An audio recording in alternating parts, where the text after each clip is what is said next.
তো প্র্যাকটিসটা শুরু করার আগে আমার কিছু কথা আছে। হ্যাঁ, এই তুমি শিখলা না, তো এটা আসলে কিছু বেসিক আছে, ওই বেসিকগুলো আমরা আগে জানি।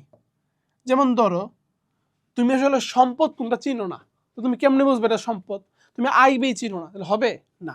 তো এই জন্য আমরা কিছু বেসিক শিখি, ওই বেসিক থেকে আমরা আসলে জানি যে কোনটা আয়, কোনটা ব্যয়, কোনটা সম্পদ, কোনটা পণ্য, কোনটা ঋণ। ঠিক আছে, এই বেসিকটা আমরা একটু জেনে আসি। ওকে, দেখো একটা ব্যবসার মধ্যে আমরা আসলে কি কি কিনি, যা যা কিনি ওটাকে আমরা মূলত তিনটা ভাগে ভাগ করতে পারি, মানে তিনটা বিষয়। এর বাইরে একটা ব্যবসার মধ্যে আমরা কোনো কিছু কিনি না, বুঝতে পারছো? তিনটা বিষয়ের বাইরে আমরা একটা ব্যবসার মধ্যে কোনো কিছু কিনি না। তো প্রথম হচ্ছে কি বলতো, প্রথম তো পণ্য।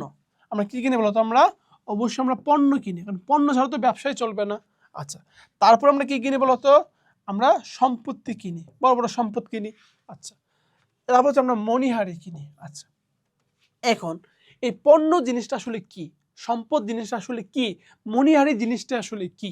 আচ্ছা, এখন বিষয়টা বুঝো, এই পণ্য আর সম্পত্তি এই দুইটা বিষয় নিয়ে সবার মনে একটা কনফিউশন কাজ করে। দেখো আমি একটু বলে দিচ্ছি, দেখো কি কি কনফিউশন কাজ করে, খেয়াল করো। দেখো প্রথম হচ্ছে এই যে পণ্য জিনিসটা বা এই যে সম্পত্তি ব্যাপারটা, খেয়াল করো একটু। ধরো পণ্য জিনিসটাকে আমি সেটা ডিফাইন করতে পারি কিভাবে? সিম্পল ডিফাইন হচ্ছে তুমি বিক্রয়ের উদ্দেশ্যে যা যা কিনবা,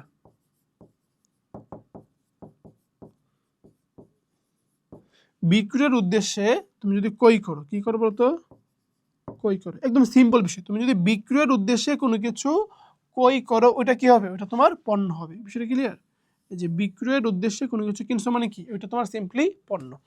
এখন ধরো তোমার বাড়িতে তুমি আসবাবপত্র কিনছো, ওটা কি হবে? সম্পদ। আচ্ছা, কিন্তু একজন আসবাবপত্র ব্যবসায়ী, সে আসবাবপত্র নিয়েই ব্যবসা করে, আসবাবপত্র কেনা বেচা করে, সে আসবাবপত্র কিনছে, ওটা কি হবে? পণ্য। এখনো বুঝো নাই? ওয়েট, সম্পত্তি কি? তুমি যেটা ব্যবহারের উদ্দেশ্যে কিনবা,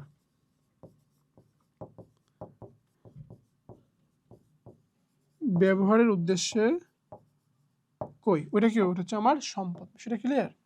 ব্যবহারের উদ্দেশ্যে কই। আচ্ছা, এবার খেয়াল করো, তাহলে তুমি বিক্রয়ের উদ্দেশ্যে কিনলে ওটা কি? ওটা পণ্য। ব্যবহারের উদ্দেশ্যে কিনলে ওটা কি? সম্পত্তি। এবার বুঝো, তুমি তোমার বাসাতে একটা এসি কিনছো, ওটা কি হবে? এটা তুমি ব্যবহার করার উদ্দেশ্যে কিনছো, ওটা কি হবে? সম্পদ হবে। কিন্তু এখানে এসি দোকানে সে এসি কিনছে, মানে এসির দোকানদার, সে এসি বিক্রি করে, সে এসি কিনছে, সে কি এসিটা ব্যবহারের জন্য কিনছে নাকি বিক্রির জন্য কিনছে? বিক্রির জন্য কিনছে। ওটা কি হবে? ওটা হয়ে যাবে পণ্য। তাহলে সেম জিনিস, তোমার উদ্দেশ্যটা ম্যাটার করে, তুমি আসলে কি উদ্দেশ্যে কিনছো। তুমি বিক্রির উদ্দেশ্যে কিনলে পণ্য, ব্যবহারের উদ্দেশ্যে কিনলে কি? সম্পত্তি। So simple. বিষয়টা ক্লিয়ার? আচ্ছা, আর মনিহারি নিয়ে একটু পরে বলতেছি। ওকে, তোমরা বলতে পারি, দেখো এখানে সেম আমরা যেটা বলতেছিলাম এখানে, যে বিক্রয়ের উদ্দেশ্যে তুমি যদি কোনো কিছু কিনো, বিক্রয়ের উদ্দেশ্যে তুমি যদি কোনো কিছু কিনো, ওটা কি হবে? ওটা তোমার হয়ে যাবে কি বলতো? পণ্য। এই যে পণ্য হয়ে যাবে, দেখো এই যে পণ্য। আর তুমি যদি ধরো যে ব্যবহারের উদ্দেশ্যে কোনো কিছু কিনো, মানে ব্যবহার করবা এই উদ্দেশ্যে তুমি কোনো কিছু কিনছো, ওটা হয়ে যাবে কি? ওটা হয়ে যাবে আমার সম্পদ। So simple. দেখো এই যে বললাম, ধরো যে এটা একটা অফিস, অফিসের মধ্যে ওরা একটা এসি কিনছে, তাহলে অফিসে যে এসিটা কিনছে, ধরো যে অফিসটা হচ্ছে তোমার একটা ট্রাভেল এজেন্সি, বুঝতে পারছো? সে তো এসি বিক্রি করে না, সে কেন এসি কিনছে? সে এসিটা কিনছে ব্যবহার করবে, এই জন্য তার আরামের জন্য, তার স্টাফদের কি একটা আরামের জন্য তারা কিনছে, মানে ব্যবহার করবে মোট কথা। আসলে যে এটা একটা এসির দোকান, দেখো সেল লেখা আছে, অনেকগুলো এসি, তো সে কিন্তু এসিটা ব্যবহারের জন্য কিনে নাই, সেই এই এসিগুলো কেন কিনছে? বিক্রির জন্য। তাহলে সেম এসিটা ব্যবহারের জন্য কিনলে কি হয়ে যাবে? সম্পদ। বিক্রির জন্য কিনলে কি হয়ে যাবে? পণ্য। সেম, বুঝতে পারছো? একদম সো সিম্পল। ওকে, দেখো। আচ্ছা, আর মনিহারি জিনিসটাকে দেখো, মনিহারি বলে আমি একদম সিম্পলি বলতে পারি, নর্মালি তোমার যেই বিষয়গুলো আমরা আসলে দৈনন্দিন জীবনে ইউজ করি এবং শেষ হয়ে যায়, ইউজ করতে কি হয়ে যায়? শেষ হয়ে যায়, টেবিলের উপরে থাকে। টেবিলের উপরে দেখো, এই যে দেখো তোমার টেবিল, টেবিলের উপরে অনেক কিছু আছে না, এগুলা এগুলো হচ্ছে কি আমার বলতো? মনিহারি। দেখো আমি বলতে পারি কি কি, দেখো কাগজ, আমাদের দৈনন্দিন জীবনে কি হয়ে যায়? শেষ হয়ে যায়, মানে কিনি শেষ করি, মানে এক দুই, মানে একদিনে তো আসলে অনেকগুলো কাগজ লাগে অফিসের মধ্যে, ঠিক না? কলম, আমরা কলমগুলো কি ইউজ করি, শেষ করে ফেলি। Pencil, scale, file, cover, pin, এই ক্লিপ, এইগুলো হচ্ছে আমার মনিহারি। আর এই যে মনিহারি বিষয়টা, এই সবগুলো বিষয়, এই সবগুলো বিষয়কে আমি বলতে পারি তোমার মনিহারি, এবং এটা হচ্ছে আমার জন্য একটা ব্যয়। কি বলতো? ব্যয়। বিষয়ের মাথা মধ্যে রাখতে হবে, এটা হচ্ছে আমার জন্য একটা বড় রকম না মানে ছোট রকমের একটা ব্যয়। আচ্ছা, আর হচ্ছে অফিস সাপ্লাইস, এই দুটো বিষয় অনেকে পেঁচায় ফেলে। দেখো অফিস সাপ্লাইস হচ্ছে কি, এই যে গড়ি, তুমি এটা কিনা অনেক দিন বছরের পর বছর ব্যবহার করো। স্টাপলার একটা কিনে কি বছরের পর বছর ব্যবহার করো। ক্যালকুলেটর একটা কিনলে 10 বছর চলে যায়। পেপার ওয়েট একটা কিনলে অনেক দিন চলে যাবে। তো এই যে বিষয়গুলো, এগুলো কিন্তু মোটামুটি অনেকটা এগুলোর সাথে কি মিলে, মানে এগুলো কি টেবিলের উপরেই থাকে। যেমন তো স্টাপলার, ক্যালকুলেটর, পেপার ওয়েট, এগুলো ঠিক না? কিন্তু এগুলো কিন্তু তোমাকে অনেক দীর্ঘমেয়াদী কি দিবে, সুবিধা দিবে। আর এগুলো কি স্বল্প মেয়াদী সুবিধা, ধরো 2-3 দিনের মধ্যে শেষ হয়ে যাবে বা 1 বছরের মধ্যে কি শেষ হয়ে যাবে এগুলো। কিন্তু এগুলো কি কয়েক বছর সুবিধা দিবে। যেহেতু এগুলো 1 বছরের মধ্যে শেষ হয়ে যাবে, তার মানে এগুলো হচ্ছে তোমার খরচ বা ব্যয়। আর যেহেতু এগুলো অনেক দিন সুবিধা দিবে, তার মানে এগুলো হচ্ছে তোমার জন্য একটা কি বলতো, সম্পদ। বিষয়টা ক্লিয়ার? তাহলে এই হচ্ছে তোমার এটা সম্পদ, আর এটা কি তোমার জন্য একটা ব্যয়। ওকে, আচ্ছা। কিন্তু ধরো একটা স্টেশনারি দোকান, ওই দোকানই কাগজ কলম পেন্সিল কিনছে, মানে সে এগুলো বিক্রি করে, তখন এটা কি হবে? তখন কি এটা মনিহারি হবে? না, তখন এটা মনিহারি হবে না, তখন এটা হয়ে যাবে তোমার পণ্য। কারণ কেন? সেটা বিক্রির উদ্দেশ্যে কিনছে। তোর একটা গড়ির দোকানে সে গড়ি কিনছে, ওটাকে তখন সম্পদ হবে, অফিস সাপ্লাইস হবে না, ওটা হয়ে যাবে কি পণ্য, কারণ সে গড়িটা কিনছে বিক্রির উদ্দেশ্যে। বিষয়টা ক্লিয়ার? ওকে, এখন একটা বিষয় দেখো, যেটা বলতেছিলাম এখানে, যে আমরা যখন পণ্য কিনি, ঠিক আছে, আমরা যখন পণ্য কিনি তখন আসলে আমরা কি করি, দেখো একটু খেয়াল করো। এই যে পণ্য আমরা বললাম না এখানে,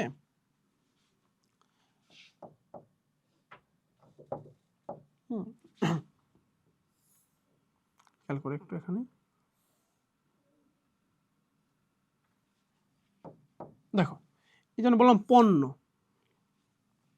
আমরা যখন পণ্য কিনবো তখন আমরা লিখবো কি, পণ্য হিসাব লিখবো। দেখো পণ্য কিনলে আমাদের নিকটে কি আসবে, পণ্য আসবে, আমরা লিখবো পণ্য হিসাব,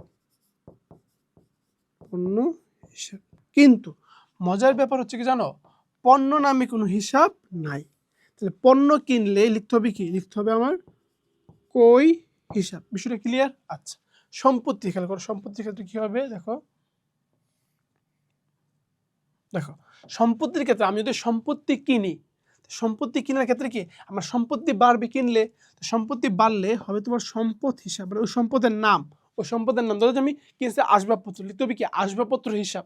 কিনছি তোমার অফিস সরঞ্জাম, লিখতে হবে কি অফিস সরঞ্জাম হিসাব। কিনছি যন্ত্রপাতি, লিখবো কি যন্ত্রপাতি হিসাব, লিখতে হবে যন্ত্রপাতি হিসাব। ঠিক আছে? আচ্ছা, আচ্ছা তুমি পণ্য কিনছো, কিনলে কি পণ্য বাড়ছে, বৃদ্ধি পেয়েছে, তাহলে বৃদ্ধি পেলে এই হিসাবটা কি হবে, হিসাবটা হবে তোমার ডেবিট। সেমভাবে আমি যদি সম্পদ কিনি, সম্পদ বাড়ছে, তো সম্পদ বাড়লে কি হবে, সম্পদ বাড়লে হবে ডেবিট। আচ্ছা, এখন হচ্ছে মনিহারি, এই যে মনিহারি ব্যাপারটা দেখো, মনিহারি ব্যাপারটা খেয়াল করে একটু দেখো, এই মনিহারি আমরা খরচ, তাহলে খরচ হইলে আমরা যখন খরচটা আমি করবো, মানে যখন আমি তোমার মনিহারি কিনবো, মানে কি হবে, খরচ হবে। তাহলে খরচ হইলে খরচ বাড়ছে, তাহলে খরচ বাড়লে কি ওই খরচের নাম লিখতে হবে। তাহলে এই খরচের নাম কি, মনিহারি, লিখবো মনিহারি হিসাব, মনিহারি হিসাব। আর খরচ বাড়লে কি হবে, খরচ বাড়লে আমার তোমার ডেবিট হবে। বিষয়টা ক্লিয়ার? এই হচ্ছে আমার সিম্পল হিসাব, যে পণ্য কিনলে কই হিসাব ডেবিট, সম্পত্তি কিনলে সম্পত্তি হিসাব বা সম্পদ হিসাব, ওই সম্পদের নাম লিখতে হবে। ধরো আমরা নাম লিখতে পারি এভাবে, তোমার যে সম্পদের নাম, ধরো তোমার আমার আসবাবপত্র হইতে পারে, যন্ত্রপাতি হইতে পারে, এরকম। ঠিক আছে? আচ্ছা, আর যদি তুমি মনিহারি কিনি তখন কি হবে, মনিহারি হিসাব ডেবিট হবে। বিষয়টা ক্লিয়ার? এই হচ্ছে আমার সিম্পল হিসাব নিকাশ। চলো নেক্সটে যাই। আর আমরা দেখো বিক্রি করি কি কি, খেয়াল করো, আমরা বিক্রি করি জিনিস দুইটা, একটা হচ্ছে পণ্য অথবা সম্পত্তি আমরা বিক্রি করি। এখন কথা হচ্ছে এই যে পণ্যটা, আমরা বিক্রির উদ্দেশ্যে কিনছিলাম, বিক্রি করছি, কোনো সমস্যা নেই। বিক্রির উদ্দেশ্যে কিনছিলাম, কি করছি, বিক্রি করছি, এক্ষেত্রে কোনো সমস্যা নাই। কিন্তু সম্পত্তি কি আমরা বিক্রির উদ্দেশ্যে কিনে নাই, তো যে অনেকদিন ব্যবহার করলাম, এখন মন চাইছে যে আর ব্যবহার করব না, এটা ব্যবহারের উপযুক্ত না, এখন বিক্রি করে দিব। বিষয়টা ক্লিয়ার? আচ্ছা, তো এবার দেখো, আমি যদি আসলে পণ্যটাকে আমি তোমার বিক্রি করি, খেয়াল করো, আমি যখন পণ্য বিক্রি করবো তখন হবে কি, হবে তোমার বিক্রয় হিসাব ক্রেডিট, বিক্রয় হিসাব ক্রেডিট। দেখো সিম্পলি বুঝো, আমি পণ্য কিনলে কি, পণ্য ক্রয় করলে ক্রয় হিসাব ডেবিট, আর পণ্য বিক্রি করলে কি বিক্রয় হিসাব ক্রেডিট। সিম্পল। আচ্ছা, আর সম্পত্তির ক্ষেত্রে সেম, সম্পত্তি বিক্রি করলে কি বলতো, বিক্রি করলে সম্পত্তি হিসাব ক্রেডিট, মানে সম্পত্তি কমে যাবে।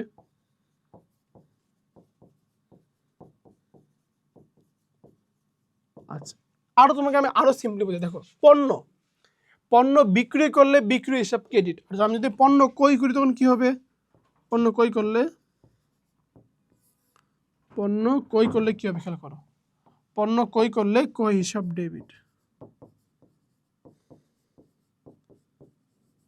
ক্রয় হিসাব ডেবিট, সিম্পল। আচ্ছা, সম্পত্তি বিক্রি করলে সম্পত্তি হিসাব কি ক্রেডিট, আর সম্পত্তি ক্রয় করলে কি?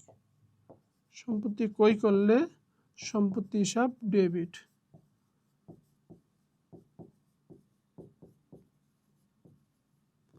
দেখো অনেক সিম্পল না বিষয়টা, যে পণ্য কিনলে ক্রয় হিসাব ডেবিট, পণ্য বিক্রি করলে কি বিক্রি হিসাব ক্রেডিট। আচ্ছা, আর সম্পত্তি কিনলে সম্পত্তি হিসাব ডেবিট, সম্পত্তি বাড়ছে, সম্পত্তি বিক্রি করলে সম্পত্তি কমছে, তাহলে সম্পত্তি হিসাব কি বলতো তোমার ক্রেডিট। আচ্ছা, এই হচ্ছে মূলত বিষয়।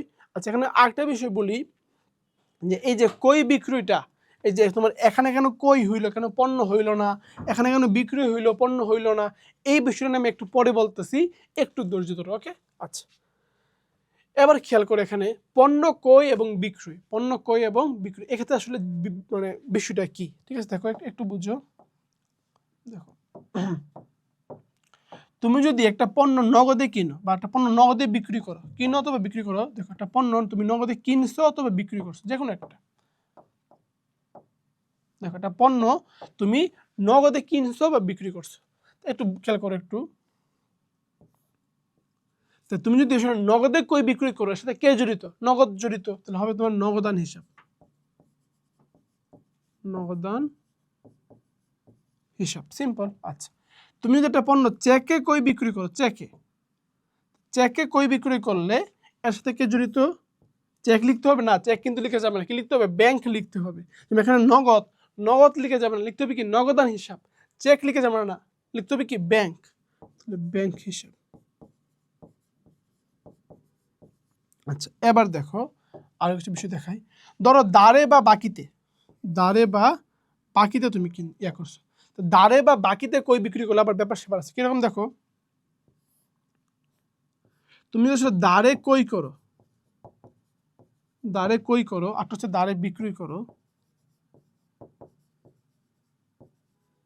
তো খেয়াল করতে হবে একটু, দাঁড়ে কই করলে এর সাথে জড়িত হচ্ছে তোমার পাওনাদার, কে বলতো? পাওনাদার হিসাব। আর দাঁড়ে বিক্রি করলে এর সাথে কে জড়িত? দেনাদার হিসাব।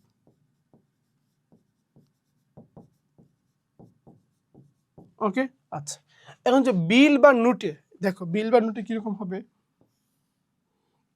দেখো বিল বা নোটে সেম, তুমি যদি আসলে কই করো তো বিক্রয় করো, তাহলে কি হবে খেয়াল করো, তুমি যদি আসলে বিল বা নোটের মাধ্যমে কই করো তখন হবে তোমার প্রাপ্য বিল হিসাব, প্রাপ্য বিল হিসাব। তুমি যদি বিল বা নোটে বিক্রয় করো তখন হবে কি, সরি এখানটা পেছ লেগে গেছে, তুমি যদি আসলে বিল বা নোটের মাধ্যমে কই করো তখন হবে পদেয় বিল, কি বলতো? পদেয় বিল, আর তুমি যদি বিক্রয় করো তখন হবে কি, তখন তোমার প্রাপ্য বিল হিসাব। আচ্ছা, তাহলে সিম্পল একদম বিষয়। দেখো তুমি যদি আসলে তুমি যদি নগদে কই বিক্রি করো তাহলে কি এর সাথে জড়িত কি শুধুমাত্র নগদান হিসাব। তুমি যদি চেকে কই বিক্রি করো এর সাথে কি ব্যাংক হিসাবটা জড়িত। তুমি যদি দাঁড়ে বা বাকিতে কই বিক্রি করো তাহলে দাঁড়ে কই করলে এর সাথে কি তোমার পাওনাদার হিসাব জড়িত।